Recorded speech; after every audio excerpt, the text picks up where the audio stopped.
சுவாமி விவேகானந்தரின் வீர மொழிகள். உயர்ந்த பீடத்தில் நின்று உனது கையில் 5 காசுகளை எடுத்துக்கொண்டு, ஏ பிச்சைக்காரா, இதை வாங்கிக்கொள் என்று நீ சொல்லாதே.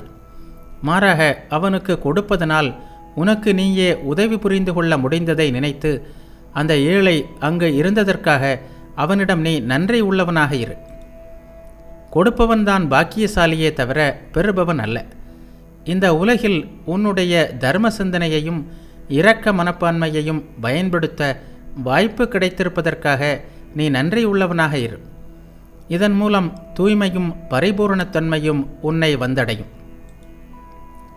தீமை செய்வதனால் நாம் நமக்கும் மற்றவர்களுக்கும் தீமை செய்கிறோம். நன்மையை செய்வதனால் நாம் நமக்கும் மற்றவர்களுக்கும் நன்மை செய்து கொள்கிறோம். கர்மயோகத்தின் விதியின்படி ஒருவன் செய்த ஒரு கர்மத்தை அது தனக்கு உரிய பலனை விளைவித்து முடிக்கும் வரையிலும் அழிக்க முடியாது. கர்மம் தனக்கு உரிய பலனை விளைவிப்பதை இயற்கையில் உள்ள எந்த சக்தியாலும் தடுத்து நிறுத்த முடியாது. நான் ஒரு தீய செயலை செய்தால் அதற்கு உரிய துன்பத்தை நான் அனுபவித்தே ஆக வேண்டும். இந்த பிரபஞ்சத்தில் உள்ள எந்த சக்தியாலும் இதை தடுக்கவும் முடியாது, நிறுத்தி வைக்கவும் முடியாது. அதேபோல நான் ஒரு நல்ல காரியத்தை செய்தால் அது தனக்கு உரிய நல்ல பலனை விளைவிப்பதை பிரபஞ்சத்தில் உள்ள எந்த சக்தியாலும் தடுக்க முடியாது. எந்தவிதமான சுயநல நோக்கமும் இல்லாமல், பணம், புகழ் மற்றும் வேறு எதிலும் கவனம் செலுத்தாமல் நன்மை செய்ய வேண்டும் என்பதற்காகவே தொண்டு செய்பவன்தான் சிறப்பாக பணியாற்றுகிறான்.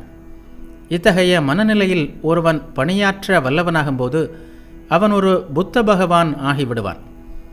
உலகத்தையே மாற்றியமைக்கக்கூடிய வகையில் வேலை செய்யும் சக்தி அத்தகையவனிடமிருந்து வெளிப்படுகிறது.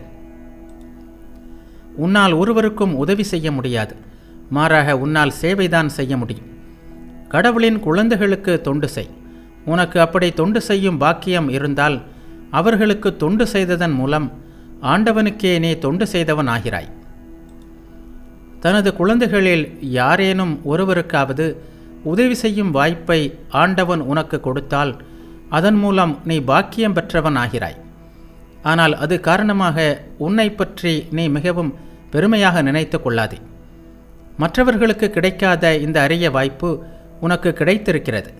இதனால் நீ பாக்கியசாலி ஆகிறாய். எனவே நீ செய்யும் இந்த சேவையை கடவுள் வழிபாடாகவே செய்.